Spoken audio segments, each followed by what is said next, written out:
अस्सलाम वालेकुम स्टूडेंट्स। आज की वीडियो के अंदर इंटीग्रेशन में पार्शियल फ्रैक्शन सीखेंगे और बड़ी इंपॉर्टेंट गहराई से मैं एक चीज समझाने जा रहा हूँ, वो आप लोगों ने लाजमी समझनी है। देखिए, जो ये हमें फंक्शन दिया गया होता है ना, जो इंटीग्रेशन की इस साइड पे, अब इसका यहाँ पे मतलब कोई रूल अप्लाई नहीं हो रहा। जैसे इंटीग्रेशन के अंदर क्वोशिएंट रूल तो नहीं है ना, क्वोशिएंट रूल तो डेरिवेटिव के अंदर है। अब इंटीग्रेशन के अंदर जो क्वोशिएंट रूल है, वो एक फॉर्मूला हम लोग पढ़ते हैं कि अगर हमारे पास नीचे फंक्शन है और ऊपर उस फंक्शन का डेरिवेटिव मौजूद है, ये हमारे पास एक रूल है ना। और हम फिर क्या लिखते थे, नीचे नेचुरल लॉग फंक्शन प्लस सी, ये हम पढ़ते थे, ठीक हो गया। लेकिन अगर हम इसको नोट करें तो अगर नीचे वाला फंक्शन एक्स स्क्वायर है, माइनस एक्स है और माइनस 20 है, तो अगर मैं इसका डेरिवेटिव लेता हूं तो मेरे पास 2x माइनस 1 आ रहा है, और हालांकि ऊपर क्या है 2x प्लस 1। तो हमने अब क्या करना है, अब नीचे वाले के ऊपर डेरिवेटिव एग्जिस्ट ही नहीं कर रहा। अगर मैं ऊपर वाले से माइनस साइन को मल्टीप्लाई भी कर देता हूं तो ये माइनस 2x प्लस 1 होता है, तो फिर साइन का प्रॉब्लम आ रहा होता है। एक तो ये मेथड है कि नीचे फंक्शन ऊपर फंक्शन का डेरिवेटिव, और अगर वो हम बना सकते हैं तो बना ले, मतलब अगर हम बनाना चाहें तो इसको भी बना सकते हैं, मतलब हम यहाँ पे प्लस 2 माइनस 2 कर रहे हैं। लेकिन वो कभी कभार ऐसे होता है कि नीचे फंक्शन और ऊपर फंक्शन का डेरिवेटिव बनता ही नहीं है, तो फिर हम क्या करेंगे, फिर हम सहारा लेते हैं पार्शियल फ्रैक्शन का, ठीक हो गया। अब पार्शियल फ्रैक्शन से बेसिकली क्या हो जाता है, पार्शियल फ्रैक्शन को उर्दू में क्या कहा जाता है, जुज़वी हिस्सा, ठीक हो गया। जुज़वी हिस्से का मतलब कि देखो, अगर हम यहाँ पे फॉर एग्जांपल लिख रहे हैं, फॉर एग्जांपल मैं आपको समझाने की कोशिश करता हूँ, 2x, ठीक है, डिवाइडेड बाय x प्लस 1 और x माइनस 1। अब इसका पार्शियल मतलब इसको हम लोगों ने दो हिस्सों में तोड़ना है, तो कैसे तोड़ूंगा, मतलब मुझे यहाँ पे x divided by x plus 1 करना पड़ेगा, या 1x divided by x minus 1, कुछ इस तरह करना पड़ेगा। तो इसका इंटीग्रेशन लेना फिर इंतहाई आसान हो जाता है। तो पार्शियल फ्रैक्शन से क्या फायदा हो जाता है हमें, कि हम उसके दो हिस्से कर लेते हैं, दो जिस तरह इसको दो हिस्सों में तोड़ेंगे, अगर उन हिस्सों को वापस जोड़े तो वो ऑटोमेटिकली दोबारा इक्वेशन बन जाएगी। तो अब इसकी पार्शियल फ्रैक्शन करते हैं, अभी इंटीग्रेशन को फिलहाल भूल जाओ। अभी हम लोग 2x plus 1 divided by x square minus x minus 20, ठीक हो गया। अब इसकी हम पार्शियल फ्रैक्शन करते हैं। अब x स्क्वायर माइनस, ये जो x स्क्वायर माइनस x और माइनस 20 है ना, ये वैसे पार्शियल फ्रैक्शन के अंदर केस नंबर 3 है।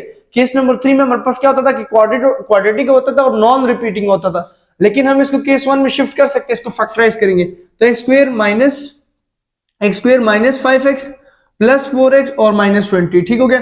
x common x minus 5 plus 4 common x minus 5, ठीक हो गया। x माइनस 5 कॉमन तो x प्लस 4, हमारे पास दो फैक्टर्स आ गए। वो ये मतलब मैं इस चीज को लिख सकता हूँ 2x plus 1 divided by x minus 5 और x प्लस 4, ठीक हो गया, ये चीज आ गई। तो अब हम इसकी पार्शियल फ्रैक्शन करते हैं इस चीज की, ठीक हो गया।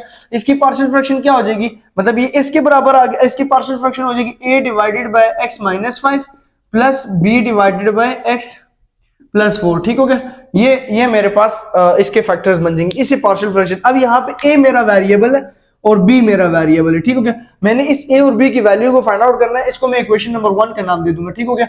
अच्छा स्टूडेंट्स, यहाँ पे ना ये मैंने क्वेश्चन रैंडम लिया हुआ है, ठीक हो गया, तो मैं सिर्फ कॉन्सेप्ट समझाने की कोशिश कर रहा हूँ, ठीक है, कि आप क्वोशिएंट रूल को या क्वोशिएंट को आप या डिवीजन फॉर्म को आप इंटीग्रेशन के अंदर कैसे ट्रीट कर सकते हैं, ठीक हो गया। तो हम यहाँ पे इसको ट्रीट करने की कोशिश करें। अब बेसिकली क्या होगा, यहां से सवाल है, ठीक है, यहां से यहां तक क्वेश्चन है। अब मतलब ये तो इसके बराबर था, ठीक हो गया।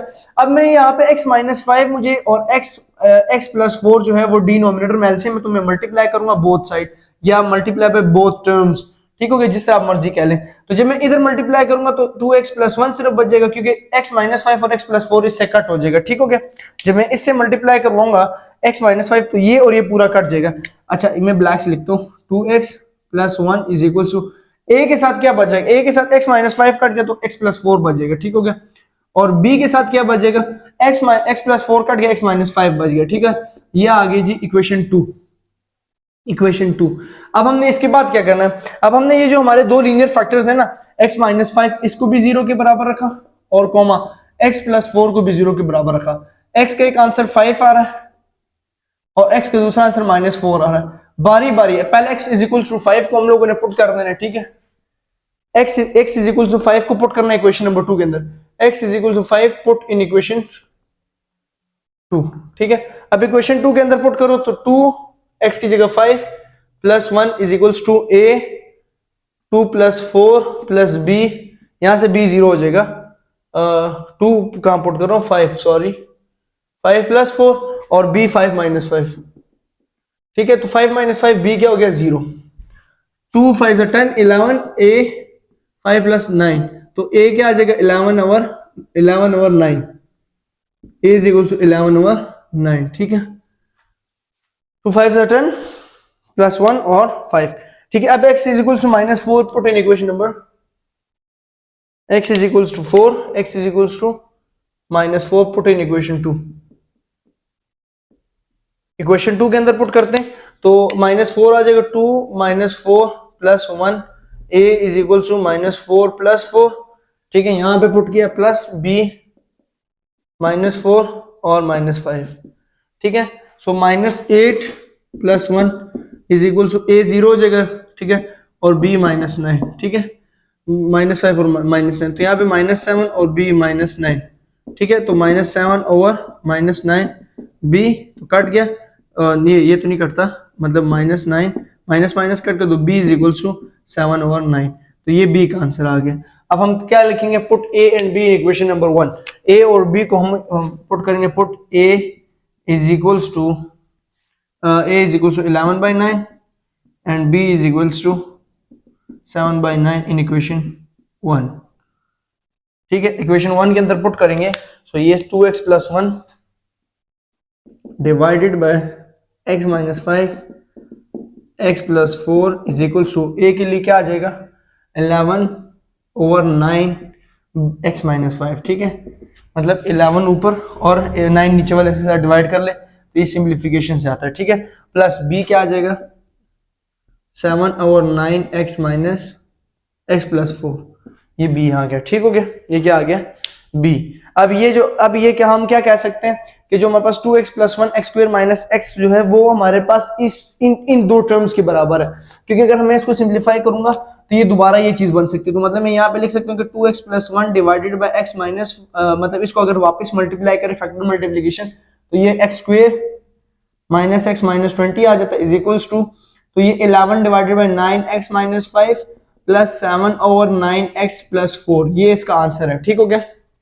ये इसका आंसर है, मतलब पूरे इक्वेशन का आंसर नहीं है। अब मैं अपनी इंटीग्रेशन जो मैंने करनी है वो करनी है, मैं जो है अब मतलब इंटीग्रेशन या इस तरह लिखो 2x plus 1 divided by x square minus x minus 20 की जगह अगर मैं लिखना चाहूँ dx, तो मैं ये दो टर्म्स लिख सकता हूँ, मतलब 11 ओवर 9, इधर तो पूरा नहीं आ रहा है, एक मिनट रुको, थोड़ा मिटा के लिख के देता हूँ, ठीक है,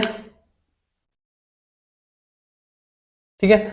यहां से देखो इंटीग्रेशन, मतलब integration of 2x plus 1 divided by x square minus x minus 20 dx की जगह, मतलब इसकी इंटीग्रेशन की जगह मैं ये लिख सकता हूँ, ठीक है।